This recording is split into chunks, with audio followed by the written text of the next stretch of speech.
Assalamualaikum warahmatullahi wabarakatuh. Halo semuanya, jumpa lagi dengan saya Chow Sing Sing, kurator dari podcast Horror Night Story. Halo, apa kabar semuanya? Semoga kalian semua sehat-sehat ya. Dan seperti biasanya pada hari ini saya kembali dan akan menghadirkan sebuah kisah mistis untuk kalian semua. Kisah mistis kali ini adalah lanjutan dari yang kemarin ya, tentang Padusan Pitu. Oke, daripada kita berlama-lama, mari kita simak ceritanya. Malam itu dingin. Mira duduk di depan, di samping Riko yang tengah menyetir. Ia menatap perempuan itu nampak muram, sedangkan Lindu tengah tidur. Malam ini begitu berat bagi mereka. Hening sebelum akhirnya Mira berbicara. Ibu bilang dia nyebut rokoknya lagi. Aneh kan? Riko hanya diam. Kadang orang tua memang gitu, Mir. Ya, mungkin karena ibumu dulu kejawen seperti ceritamu. Mbahmu juga gitu kan? Bapakmu juga? Riko melirik Mira, menunggu reaksinya. Mira selalu sensitif mendengar bapak. Aku gak pernah lihat bapak. Udah lama mati, sejak aku masih kecil. Gak ada satupun yang aku ingat tentang bapak. Seharusnya untuk anak seusiaku pasti ada ingatan tentang bapak walaupun samar. Tapi semakin keras aku coba ingat tentang bapak, semakin aku gak tahu. Mira tersenyum tipis, menertawai hidupnya. Ya, mungkin keluargaku dikutuk kali ya. Mobil Riko terus melaju. Malam semakin larut. Mira tak tahu kemana Riko akan membawanya. Yang ia ingat, Riko akan mengantarkannya menemui seseorang. Seseorang yang bisa merawat Lindu. Setidaknya melihat apa yang sebenarnya terjadi pada anak itu. Anak yang selalu disebut iblis oleh ibunya. Tanpa terasa 8 jam mereka sudah berkendara. Mereka berhenti di beberapa titik. Riko masuk ke dalam sebuah desa. Desa yang masih terlihat sangat kuno, dengan beberapa wanita yang masih mengenakan kain jarik.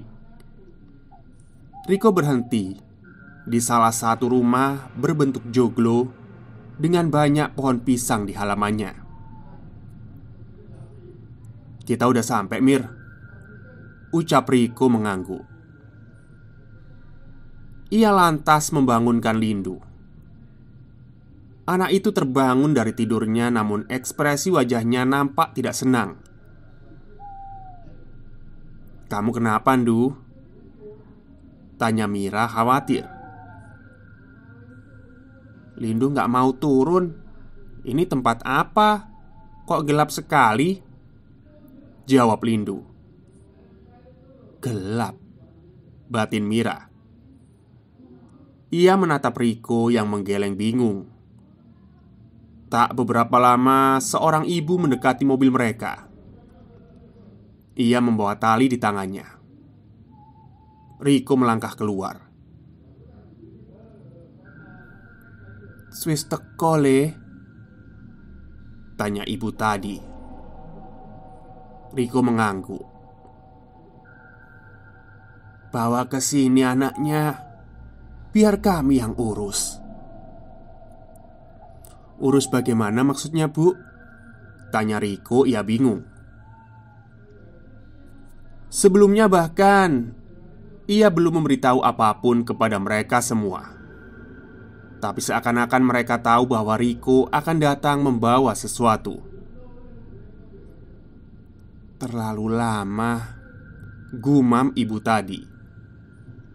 Si ibu itu mendekati mobil, menarik kaki Lindu dari kursi belakang. Wanita itu nampak sangat murka. Beberapa kali ia menyebut penyakit, dan hal itu membuat Mira marah.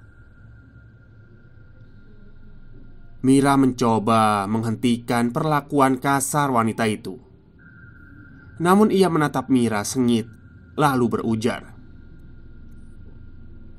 "Nyowo adikmu, opo nyowomu?" Mira baru sadar di sekeliling mobil sudah dipenuhi wanita dengan tatapan marah. Riko hanya menggeleng pada Mira. Ia tidak tahu apa yang terjadi di tempat ini. "Kon wis dienteni ambek Baduh, Mbak Mira." Mira melangkah turun. Semua wanita yang mendekati mobil memaksa Lindu keluar dari sana, sedangkan Mira mengikuti satu di antaranya. Ia berbicara kepada Mira. "Semalam Baduh mimpi, katanya yang akan membawa Pak Gebluk akan mampir ke rumah ini," kata si wanita itu. "Namanya Mira." "Pak Gebluk?" tanya Mira. Ia mengangguk mengoreksi kalimatnya. "Bencana, Mbak, maksudnya." Mira menatap pintu joglo, dan saat itu juga ia merasakan perasaan paling tidak enak. Ada sesuatu yang benar-benar gelap di sana. Dada Mira sendiri terasa sesak. "Ini baru pembukaan, Mbak. Kamu lebih sakti." "Aku? Sakti?" tanya Mira. Wanita itu mengangguk. "Nanti Badu yang menjelaskan semuanya. Alasan kenapa mbahmu sampai melakukan hal ini. Tapi ini sudah waktunya. Dari timur angin sudah gelap. Ada yang akan terjadi. Saya sudah gak tidur berhari-hari. Darah sudah diteteskan di timur," ucap si wanita. Mira mengikuti si wanita itu masuk ke dalam rumah. Aroma lumpur tercium dari setiap sudut. Banyak pintu kayu yang terlihat di depan Mira. Si wanita menuntun, sementara Mira semakin merasa nyeri. Kepalanya seperti ditekan dengan keras.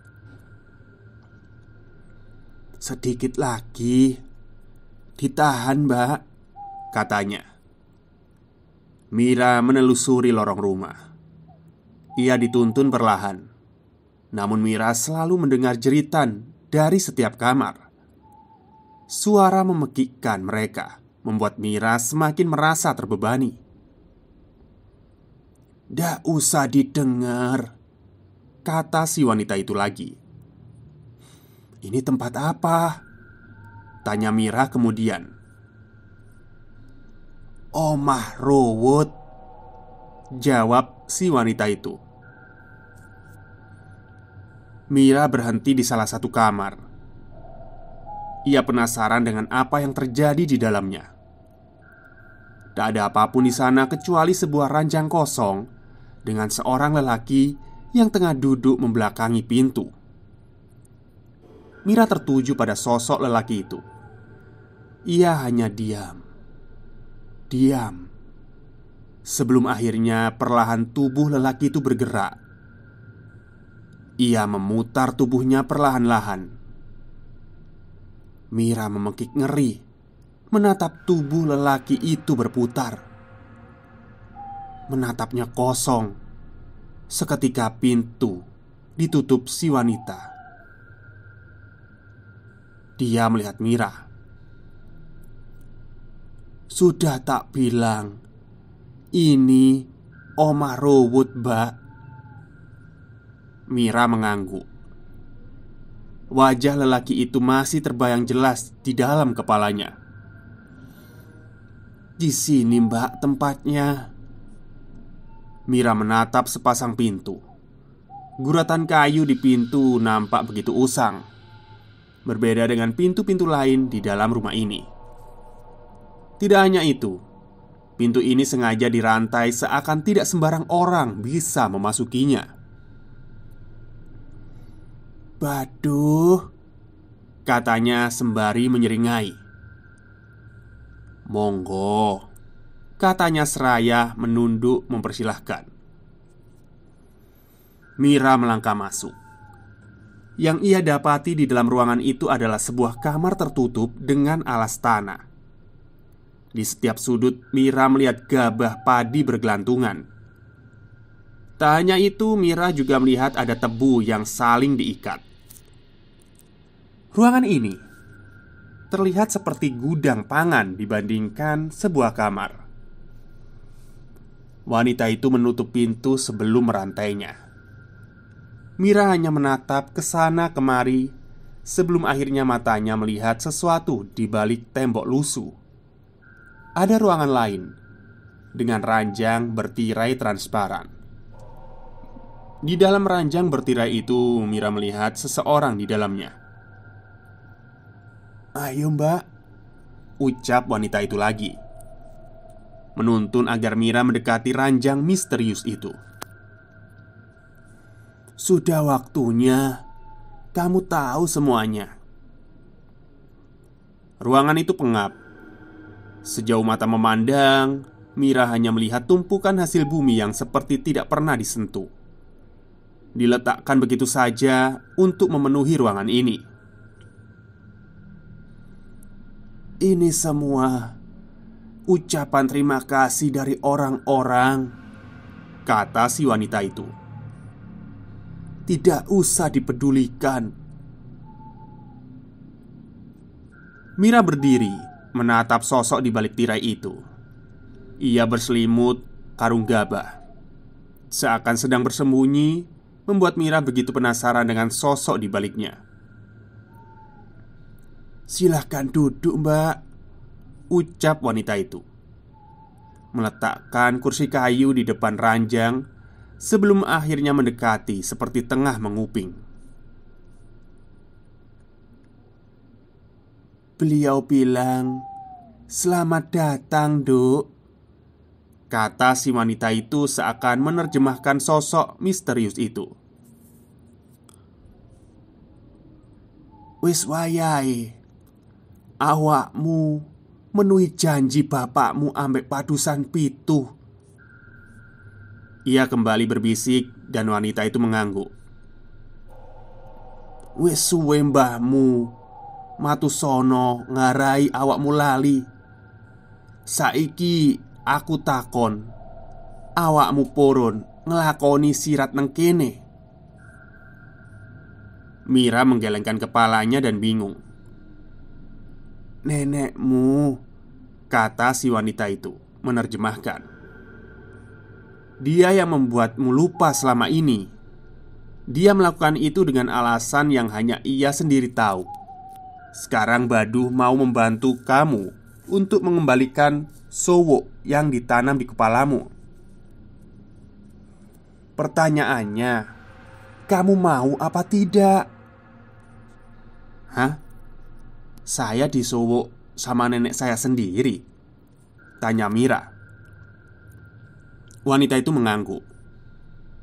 Mira menggelengkan kepala tidak percaya dengan apa yang ia dengar. "Hei, nenek saya sudah lama meninggal. Sejak saya masih kuliah." "Begitu." Si wanita tersenyum. "Jadi karena itu, sebenarnya aku akan memberitahumu sesuatu. Dan mungkin ini mengganggumu. Ingat, di mana kamu tinggal dulu?" Tiba-tiba Mira tersadar. Ia melupakan sesuatu. Benar, rumah. Ia tidak ingat apapun tentang rumah. "Kenapa?" wanita itu mendekati. Kamu lupa kan? Mira menatap si wanita. Bahkan kamu tidak akan bisa menjawab pertanyaanku yang ini. Alasan apa kamu tetap membayar kos, tempat tinggal dulu, padahal kamu sudah lama tidak tinggal di sana? Mira teringat dengan tempat itu. Kos. Kos. Mira mengulang kalimat itu. Iya, kenapa? Entahlah. Karena aku gak suka aja sama tempat itu, jawab Mira. Si wanita tersenyum. Ia mendekati sosok bernama Baduh itu, mendengar, dan saat ia kembali berbisik lagi. Kata Baduh, kamu menyembunyikan sesuatu di sana. Sesuatu yang amat penting, sehingga nenekmu sampai melakukan hal ini. Mira menatap sengit mereka. Tujuan kalian apa sih sebenarnya? Menuntunmu, nak. Menuntunmu menuju takdir besarmu. Takdir di mana kamu akan bertemu dua dari mereka, Codro dan... Sebelum wanita itu bicara, sosok itu tiba-tiba berteriak sangat keras. Jangan sebut nama iblis-iblis itu! Si wanita ketakutan dan langsung diam. Uripmu bakal abot, Duk, kata sosok itu. Ia mengulurkan tangan melambai meminta Mira mendekat.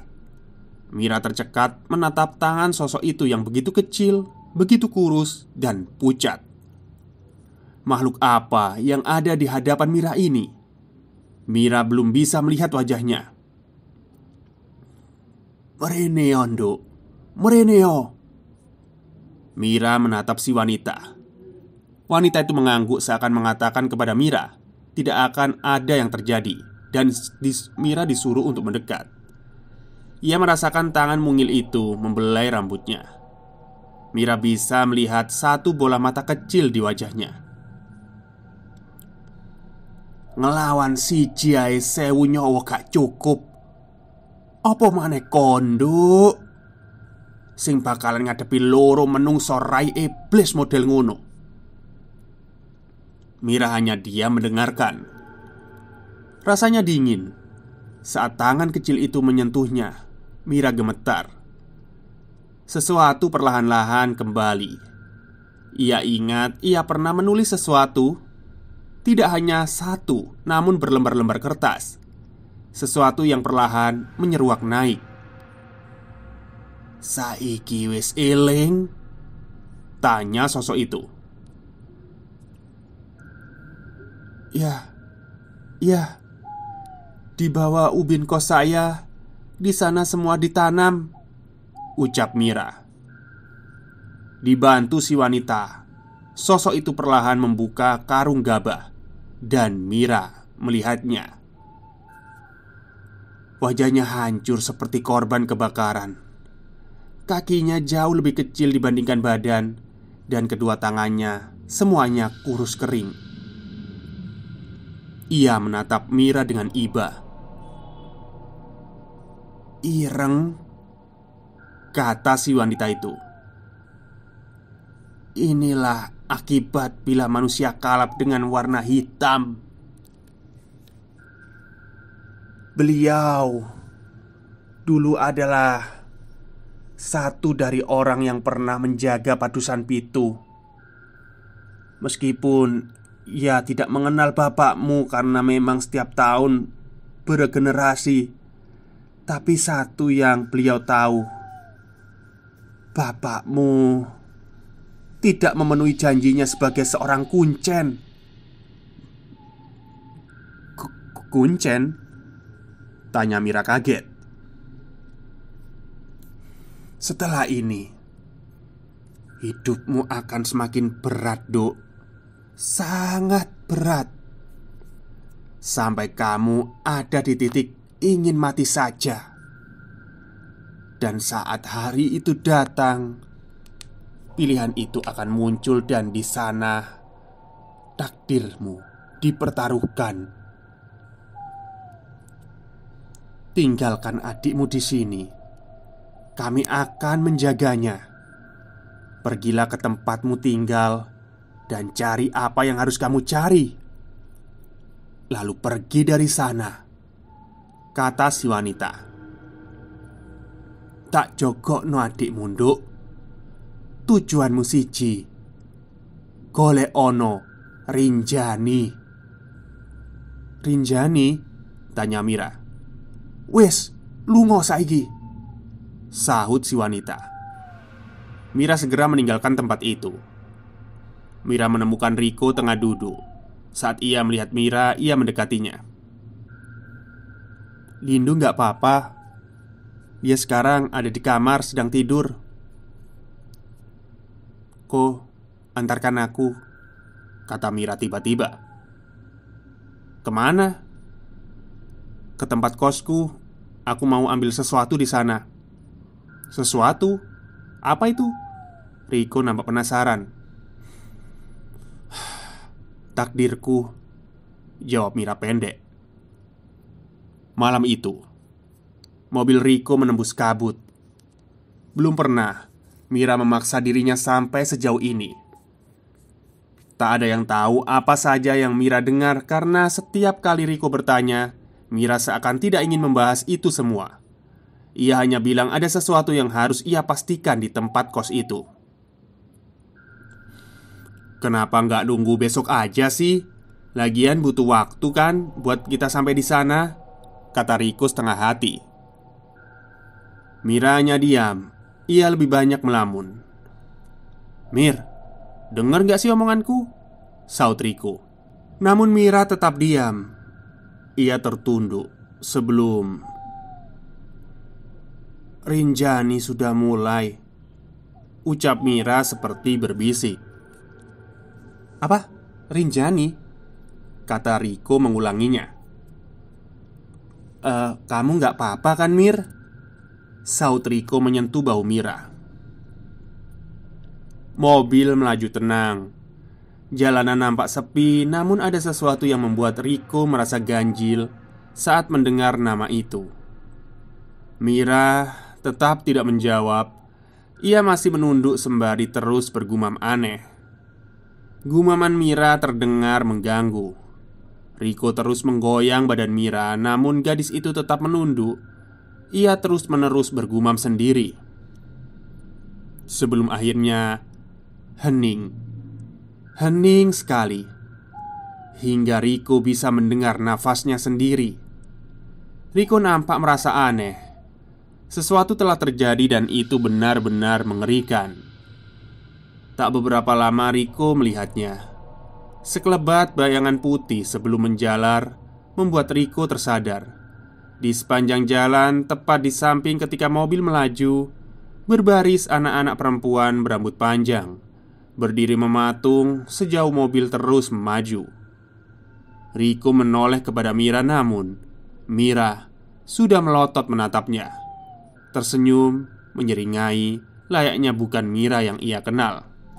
Ia mencengkram tangan Riko, membanting setir sebelum mobil terpelanting hebat.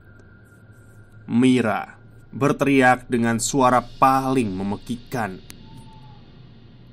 Ojo nggawa putuku. Untungnya Riko masih mampu mengendalikan mobil. Ia menghantam kepala Mira dengan sikunya. Meski mobil sempat keluar jalur, Riko berhasil menginjak rem kuat-kuat dan menatap Mira yang pingsan dengan kening di kening. Maksudnya dengan darah di keningnya. Asuh, meh mati aku. Riko melangkah keluar dari dalam mobil. Ia menatap ke sekeliling. Tak ditemuinya sosok anak kecil yang menatapnya di tepian jalan lagi. Riko nampak bingung. Kejadian yang baru menimpanya benar-benar kacau. Ia mendekati kursi Mira dan membuka pintunya mencoba memastikan keadaannya. "Mir, Mira, Mir," kata Riko sambil menggoyang-goyangkan tubuhnya. Namun perempuan itu tidak menggubris. Riko semakin bingung. Tiba-tiba Mira membuka matanya dan mencekik leher Riko. Riko tercekat kaget sebelum memukul wajah Mira hingga perempuan itu benar-benar tak sadarkan diri. "Mati ya Reki. Waduh," batinnya. Saat itu juga Riko masuk ke dalam mobil lagi. Tanpa membuang waktu, ia meninggalkan tempat itu. Ia tahu ada yang tidak beres dengan sahabatnya itu. Dan semua sepertinya berhubungan dengan tempat yang akan ia tuju.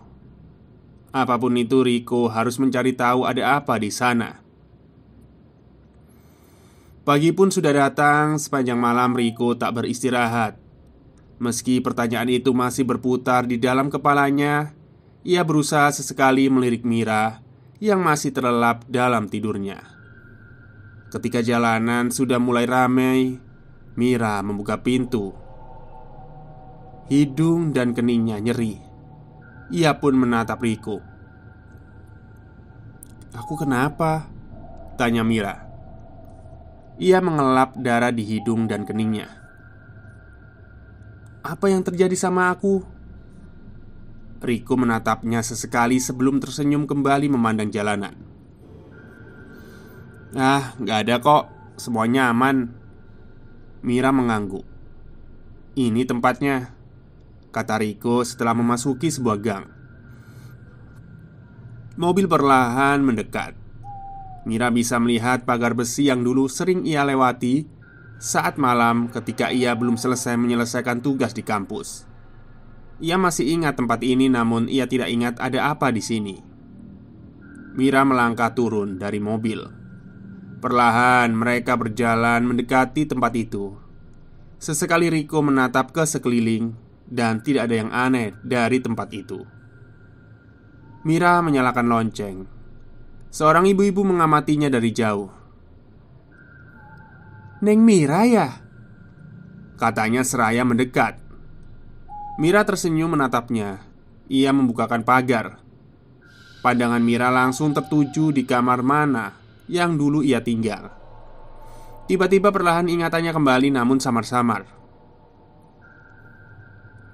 "Saya kira kamu ndak akan kesini."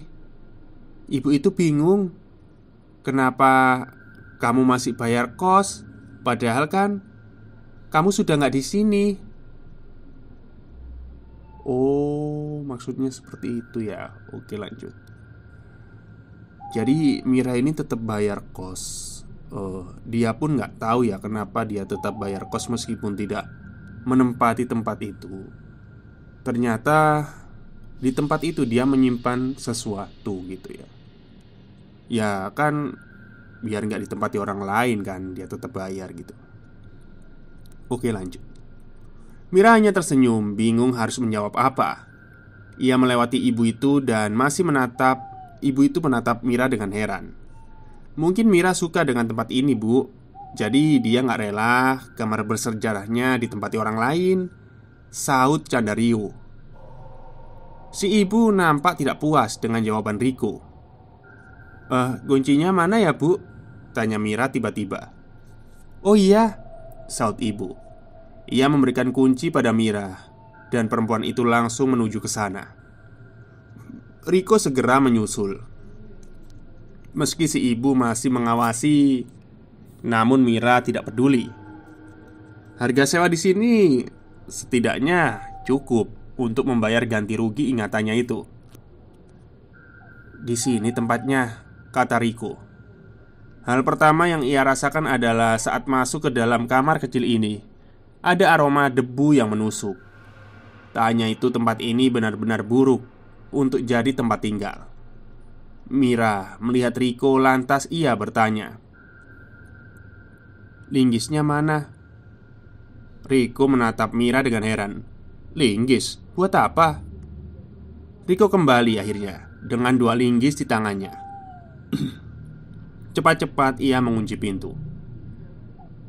"Mau dihancurin lantainya?" "Nggak apa-apa nih. Kalau ketahuan kita bisa dipolisikan loh." Mira tidak menggubris. Ia sedang asyik memeriksa lantai keramik seakan sedang mencari sesuatu. Riko menatap ke sekeliling. Tiba-tiba dirinya tertuju pada papan tulis di tembok. Aneh pikirnya. Untuk apa papan tulis itu dibalik? Riko tersadar saat Mira memanggilnya. Ia sudah ada di dapur, meminta Riko memberikan linggis sebelum ia menghantamkannya ke lantai. Riko pucat. Sudah lebih dari setengah jam Mira menghantamkan lantai itu. Riko terus mengawasi dari pintu. Bukannya tidak mau membantu. Sejak tadi di luar ibu kos mondar-mandir membuat Riko semakin pucat. Dan semua terbayar saat Mira mengatakannya. "Ketemu." Riko mendekat. "Apaan?" Hal pertama yang Riko katakan saat melihat sebuah kotak kayu disimpan di dalam keramik itu. "Nggak tahu isinya apa," kata Mira. "Ini kamu yang tanam?" "Hebat betul kamu, nanam beginian di sini. Terus yang keramik lagi kamu juga?" Mira tidak peduli dengan ocehan Riko. Ia membuka kotak itu dan di sana ia menemukan lembaran foto-foto tua saat Mira masih kecil. Di belakangnya ada seorang lelaki berkumis yang ditengarai adalah bapaknya. Mira membuka lembar per lembar. Bapak mengenakan pakaian adat putih seakan menasbihkan dirinya sebagai orang kuncen. Mira terus mengamati sampai ia berhenti di sebuah foto. Bapak bersama 6 orang lain dengan pakaian busana yang sama berpose di sebuah tempat dengan rumah tua di belakangnya. Di depannya ada seorang lelaki mengenakan pakaian hitam duduk di depan sendirian. Foto orang itu dicoret dengan spidol hitam. "Ini siapa, Mir?" Riko merebutnya namun Mira hanya diam. Riko mengamati foto itu sebelum menaruhnya lagi. "Buat apa kamu ngubur semua ini?" Mira terus menggeleng. Ia tidak tahu harus menjawab apa. Ingatannya masih samar. Riko mengambil sebuah buku tua dari kotak itu. Namun Mira justru berdiri. Matanya tertuju pada papan tulis terbalik di tembok. "Bantu aku angkat papan ini," katanya. Riko tidak mengerti namun ia setuju membantu Mira. Saat mereka membalik papan itu, Riko tercengang melihatnya. "Oh, sejak kapan kamu buat ini?" kata Riko. Riko mengamati setiap detail yang ada di dalam papan. Mira mencoba mengingat-ingat. Samar-samar semua kembali. Setiap malam Mira mengerjakan ini. Namun ia sendiri tidak tahu menahu kenapa mengerjakan hal-hal seperti ini. Riko mendekatinya. Dirinya masih takjub mengamati setiap coretan dan kertas-kertas yang tertempel di sana. Ada banyak sekali tulisan yang Riko tidak mengerti. Salah satunya adalah padusan pitu dan Rinjani. Apa itu Rinjani? Mira menoleh, menatap buku, mengambilnya dan membuka lembar per lembar. Sebelum sampai di satu titik di halaman, Mira menunjuk pada Riko. Di sana ia melihat coretan gambar dari tangan. Seorang wanita berambut sangat panjang tengah duduk meringkuk di sekeliling gambar gadis kecil. Di atasnya tertulis jelas Rinjani. Meski hanya sebatas coretan, Riko bisa merasakan sensasi yang tidak nyaman saat menatap gambar itu. Ia merasa merinding. Mira menatap papan itu, menunjuk satu persatu titik yang dihubungkan dengan benang-benang itu, lalu berbicara pada Riko. "Istilah ini semua apa ya artinya?" Riko menoleh ikut mengamati. Banyak istilah yang ditulis dengan aksara Jawa. Di bawahnya Riko hanya membaca beberapa hal yang tidak ia mengerti seperti gundik colo, lemah layat, sewu dino, janur ireng. Namun anehnya, semua benang mengarah pada satu titik terakhir, yaitu rogot nyowo. "Mir, aku kok kayaknya ngerasa gak enak ya sama semua ini," Kayaknya kita harus berhenti deh. Sebentar. Mira merobek salah satu sobekan kertas di papan. Ia menatap Riko sembari menunjukkan. Satu keluarga dibantai di malam pernikahan. Ingat gak sih ini tentang apa? Janur ireng, Rik. Oke. Baik, itulah bagian kedua dari Padusan Pitu ya. Jadi ini sepertinya akan ada hubungannya dengan cerita-cerita Mas Simpleman yang lain. Jadi semacam kalau di Marvel itu apa ya, universe ya, atau apalah. Pokoknya ada hubungannya. Janur ireng, lemah layat, dan Sewu Dino. Baik, mungkin itu saja cerita untuk hari ini, bagian kedua. Untuk selanjutnya, seperti biasa besok ya, saya ceritakan kembali. Wassalamualaikum warahmatullahi wabarakatuh.